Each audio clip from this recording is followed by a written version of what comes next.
स्वागत है आप सबका स्टडी विद नारायण के यूट्यूब प्लेटफॉर्म पे। आज हम लोग इस वीडियो में जेपीएससी प्रीवियस ईयर क्वेश्चन जो आया हुआ है अब तक 2003 से 2025 तक जितने भी जेपीएससी हुए हैं उसमें जो भी क्वेश्चन पूछे गए हैं सब हम लोग सब्जेक्ट वाइज देखेंगे। यह सीरीज नंबर 1 है जिसमें कि हम लोग फिजिक्स भौतिकी का क्वेश्चन देखेंगे। पूरा जेपीएससी में जो आया हुआ है सो उससे आप सब या एनालिसिस कर सकते हैं कि क्वेश्चन कहाँ से पूछा जाता है, किस टॉपिक से भी पूछा जाता है और कितने क्वेश्चन रिपीट करते हैं। तो हम लोग स्टार्ट करते हैं आज का क्लास जो कि रैपिड फायर क्विक रिवीजन है, वन लाइनर बेसिस पे हम लोग देखेंगे ताकि आप सबको का समय कम लगे। हम लोग स्टार्ट करते हैं। पहला क्वेश्चन फर्स्ट जेपीएससी में जो पूछा गया था, प्रकाश की गति क्या है? तो प्रकाश की गति 3 × 10⁸ मीटर पर सेकेंड है। अगला, लेजर का फुल फॉर्म क्या होता है? तो लेजर का जो फुल फॉर्म होता है LASER, उसका light amplification stimulated emission of radiation, इसका यह फुल फॉर्म होता है। नेक्स्ट, ऑटोमोबाइल्स के हाइड्रोलिक ब्रेक किस सिद्धांत पर काम करता है? तो ऑटोमोबाइल के हाइड्रोलिक ब्रेक जो काम करता है वह पास्कल्स के नियम पे काम करता है।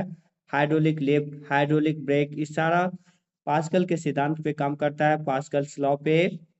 नेक्स्ट, यदि हवा का तापमान बढ़ता है तो उसकी जल वाष्प ग्रहण करने की क्षमता में क्या होती है? तो जब हवा का तापमान बढ़ता है तो उसकी जल वाष्प ग्रहण करने की क्षमता होती है वह बढ़ जाती है। अब हम लोग जो 3 से 4 क्वेश्चन था वो फर्स्ट जेपीएससी में जो क्वेश्चन था फिजिक्स का वो हम लोग देखे। अब सेकंड जेपीएससी में जो फिजिक्स का क्वेश्चन पूछे गए हैं वो हम लोग देखते हैं। उत्तल लेंस की फोकस की प्रकृति क्या है? तो उत्तल लेंस की फोकस की प्रकृति धनात्मक है, मीन्स पॉजिटिव। और इसी में अगर अवतल लेंस की फोकस की नेचर पूछता है, अवतल लेंस का फोकस का नेचर, तो उसका ऋणात्मक होता। यहाँ उत्तल लेंस पूछा था, उसका धनात्मक होगा।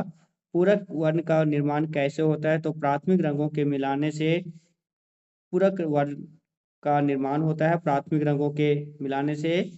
ग्रहों की घूर्णन गति किस कारण होता है? तो ग्रहों की घूर्णन गति जो कारण होता है वह है जीमेन प्रभाव।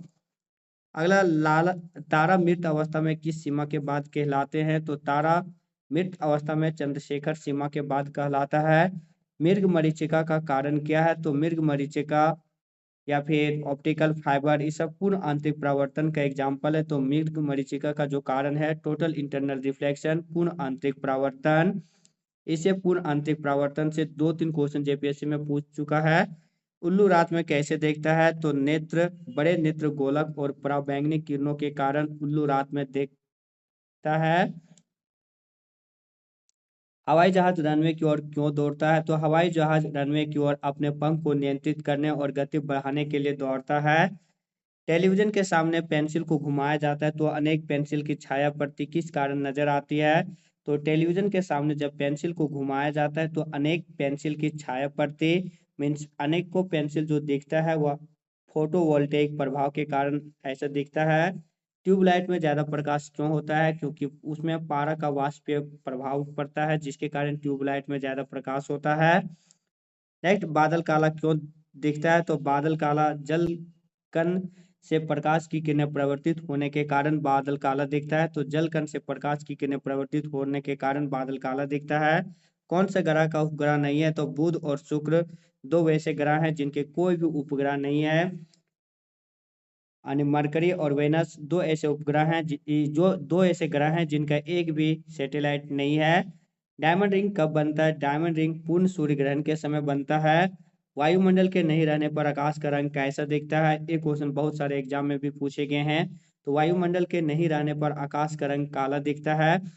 अंतरिक्ष में जब कोई ज्यादा भार वाला व्यक्ति कम भार वाले व्यक्ति को धक्का मारता है तो क्या होता है? तो अंतरिक्ष में जब कोई ज्यादा भार वाला व्यक्ति कम भार वाले व्यक्ति को धक्का मारता है तो ज्यादा भार वाले व्यक्ति द्वारा लगाए गए बल के बराबर कम भार वाले व्यक्ति के द्वारा बल लगाया जाता है। इसमें यहाँ बराबर कम होता। रेलवे पटरी के बीच में पत्थर क्यों दिया जाता है? तो रेलवे पटरी के बीच में पत्थर दबाव को कम करने और पानी निकालने के लिए दिया जाता है। नेक्स्ट, अब तीसरा जेपीएससी में जो क्वेश्चन पूछा गया है फिजिक्स का वो हम लोग देखेंगे। चंद्रमा में पृथ्वी के घूर्णन के बारे में क्या संबंध है? तो चंद्रमा और पृथ्वी के घूर्णन और परिकर्णन के बारे में क्या संबंध है वो क्वेश्चन था। तो चंद्रमा और पृथ्वी के परिक्रमण एवं घूर्णन की दिशा दोनों एक दूसरे के समान होता है, यही संबंध था। नेक्स्ट, सी क्या है? तो सैटेलाइट से टेलीफोनिक सेवा। SLV3 क्या है? तो उपग्रह प्रक्षेपण यान। किसी इलेक्ट्रॉनिक घड़ी में लोलक घड़ी के समतुल्य ऊर्जा क्या होती है? तो क्रिस्टलीय दोलित्र। किस ग्रह के दिन का मान और उसके अक्ष का झुकाव पृथ्वी के लगभग समान है? तो मंगल ग्रह, जिसे रेड प्लैनेट भी ने कहा जाता है। नेक्स्ट, सामान्यतः स्त्रियों का आवाज का तारतम्य क्या होता है? तो परलवों की तुलना में अधिक होता है। इन लोगों का आवाज स्त्रियों का हल्का तीखा होता है। तारतम्य पिच इन लोगों को ज्यादा होता है। तारे का रंग किसका सूचक है? तो उसके ताप का। हमारी आकाशगंगा के केंद्र की परिक्रमा करने में सूर्य का कितना समय लगता है? तो लगभग 25 करोड़ वर्ष। प्रकाश की गति सबसे अधिक किसमें होती है? तो निर्वात में। प्रकाश की गति सबसे अधिक निर्वात में होती है। अब फोर्थ जेपीएससी में जो फिजिक्स के क्वेश्चन है वो हम लोग देखेंगे। डॉक्टर द्वारा रोगी व्यक्ति के पेट के आंतरिक परिरक्षण हेतु किस विधि का प्रयोग किया जाता है? तो पूर्ण आंतरिक परावर्तन। पहले भी वो बोले थे कि टोटल इंटरनल रिफ्लेक्शन से और भी क्वेश्चन जेपीएससी में पूछे गए हैं। तो हम लोग सेकंड जेपीएससी में देखे, इसे क्वेश्चन पूछा था। फिर फोर्थ जेपीएससी में टोटल इंटरनल रिफ्लेक्शन से। नेक्स्ट, किसी पिंड का अधिकतम भार किसमें होता है? तो किसी पिंड का अधिकतम भार वायु में होता है। कंप्यूटर का आईसी चिप किससे निर्मित होता है? तो सिलिकॉन से। एक शुष्क सेल में किस इलेक्ट्रोलाइट का इस्तेमाल होता है? तो एक शुष्क सेल में अमोनियम क्लोराइड और जिंक क्लोराइड इलेक्ट्रोलाइट का इस्तेमाल होता है। परम शून्य तापमान क्या है? तो सैद्धांतिक रूप से जितना भी संभव न्यूनतम ताप है उसी को हम लोग परम शून्य ताप बोलते हैं, एब्सोल्यूट जीरो टेम्परेचर। किस दूरी को एक खगोलीय इकाई कहा जाता है? तो सूर्य और पृथ्वी के बीच जो दूरी मापा जाता है उसी को खगोलीय इकाई बोलते हैं, जिसका की वैल्यू होता है वो 1.496 into 10 to 11 metre, 1 astronomical unit का वैल्यू। अगला, अब फिफ्थ जेपीएससी का क्वेश्चन देखेंगे। वातावरण में प्रकाश का विसरण किसकी वजह से होता है? तो वातावरण में प्रकाश का विसरण धूलकण की वजह से होता है। दूध मथने के पश्चात क्रीम का अलग होना किस कारण से होता है? तो अपकेंद्रीय बल, सेंट्रीफ्यूगल फोर्स। जो वॉशिंग मशीन काम करता है वो भी अपकेंद्रीय बल, सेंट्रीफ्यूगल फोर्स के सिद्धांत पर ही काम करता है। दूध मथने के बाद क्रीम जो अलग हो जाता है, यही सिद्धांत है। कौन सा विद्युत चुंबकीय विकिरण टेलीविजन के दूरस्थ नियंत्रण के लिए प्रयोग में लाया जाता है? तो अवरक्त विकिरण। एक चीज देखिएगा, चुंबकीय विकिरण में इलेक्ट्रोमैग्नेटिक वेव जो चैप्टर है उससे भी क्वेश्चन 2-3 पूछा है जेपीएससी में लगातार। नेक्स्ट, प्रकाश वर्ष किसकी इकाई है? तो दूरी का। ये भी क्वेश्चन 2 बार रिपीट किया है। अगला, प्रोजेक्ट लून किससे संबंध है? तो बेतार संचार प्रौद्योगिकी से। भारत की पहली सशस्त्र परमाणु पनडुब्बी क्या है? तो आईएनएस अरिहंत। चंद्रमा पर जाने के लिए दुनिया की पहली प्राइवेट फ्लाइट विमान का नाम क्या है? तो मून एक्सप्रेस। राइट, अब 7th से 10th जेपीएससी में जो क्वेश्चन पूछा गया था फिजिक्स का वो हम लोग देखेंगे। निम्न में से कौन सा परमाणु बिजली घर का सही मिलान नहीं है? 7th से 10th जेपीएससी में जो परमाणु एटॉमिक इलेक्ट्रिक जो है वो 2 क्वेश्चन इससे पूछा गया था परमाणु बिजली घर से। तो कल्पकम कर्नाटक, काकरापर गुजरात, कुटनकुलम तमिलनाडु, कैगा कर्नाटक, कौन सा मिलान सही नहीं ये पूछा था?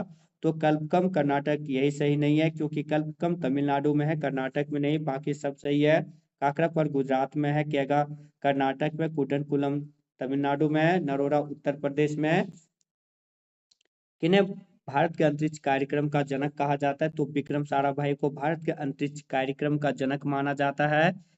निम्नलिखित में से किसी परमाणु ऊर्जा संयंत्र का स्थापित क्षमता सबसे अधिक है? तो पहले बोले थे परमाणु ऊर्जा ग्रिड है जो, उससे 2 क्वेश्चन 7 से 10 जेपीएससी में पूछा गया था।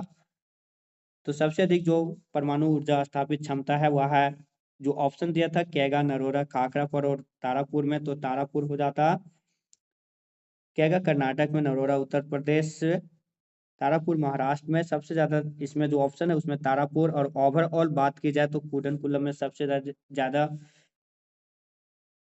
उत्पादन क्षमता है इलेक्ट्रिक का 2000 मेगावाट। बाकी जो ऑप्शन चार्ट दिया था केगा, नरोरा, तारापुर और काकरापार, उसमें तारापुर होता ऑप्शन। यहाँ पे देख सकते हैं उसका एक्सप्लेनेशन दिया हुआ है। केगा में 880 megawatt, Narora 440 megawatt, Tarapur 1400 megawatt और काकरापार 1140 मेगावाट बिजली की उत्पादित होता है।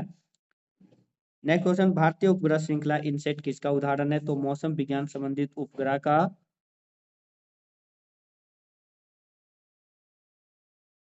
निम्नलिखित में से कौन सा कथन सत्य है? तो पहला था पृथ्वी अपनी धुरी पर पश्चिम से पूर्व घूर्णन के कारण मौसम परिवर्तन होता है, गलत हो जाएगा।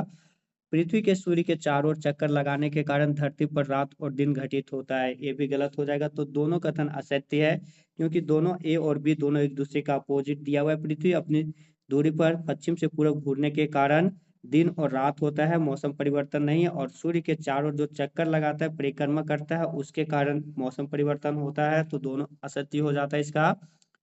अगला, प्रकाश उत्सर्जक डायोड किस सिद्धांत पर कार्य करता है? तो विद्युत संदीप्ति इलेक्ट्रोलुमिनेसेंस पे। हवा में प्रकाश की चाल किस पर निर्भर करता है? तो यह दाब, ताप और घनत्व से स्वतंत्र होता है, किसी पर भी निर्भर नहीं करता है। निम्नलिखित में से कौन सा विद्युत चुंबकीय तरंग का उदाहरण है? तो विद्युत चुंबकीय तरंग का उदाहरण नहीं है, ये क्वेश्चन पूछा था। तो एक्स रे, गामा रे और पराबैंगनी रे और अल्ट्रासोनिक रे, इनमें से जो इलेक्ट्रोमैग्नेटिक वेव का एग्जाम्पल नहीं है वह है अल्ट्रासोनिक वेव। अब हम लोग देखेंगे 11 से 13th जेपीएससी में फिजिक्स का जो आया हुआ क्वेश्चन था वो, ध्वनि तरंगों के दो क्रमागत संपीड़नों के बीच की दूरी को क्या कहा जाता है? तो वेवलेंथ मीन्स तरंग दैर्घ्य। प्रतिध्वनि का मुख्य कारण क्या है? तो ध्वनि का प्रवर्तन, रिफ्लेक्शन ऑफ साउंड। प्रकाश वर्ष किसकी इकाई है? क्वेश्चन दो बार रिपीट कर गया, दूरी का। निम्न में से कौन निर्वात में गमन नहीं कर सकता है? तो ध्वनि निर्वात में गमन नहीं कर सकता। रेडियो तरंगों पर किसी सूचना के अध्यारोपण की प्रक्रिया का क्या नाम है? तो मॉड्यूलेशन। तो दोस्तों ये था जेपीएससी में 2003 से 2025 में जितने भी जेपीएससी में उससे फिजिक्स से संबंधित जितने क्वेश्चन था सब हम लोग रैपिड फायर रिवीजन किए वन लाइनर में, ताकि आप सबों को समय कम लगे और समय आप सबों को ज़्यादा बचे दूसरे सब्जेक्ट की तैयारी के लिए। जो भी चैनल बने होंगे प्लीज़ चैनल को सब्सक्राइब कर बेल आइकन जरूर प्रेस कीजिएगा। वीडियो को लाइक और शेयर भी जरूर कीजिएगा, ताकि आगे जितने भी सब्जेक्ट है उसका भी इसी तरह rapid fire revision previous year question JPSC का ले आए। पीडीएफ टेलीग्राम चैनल में मिल जाएगा। मिलते हैं नए वीडियो के साथ, तब तक के लिए धन्यवाद। जय हिंद।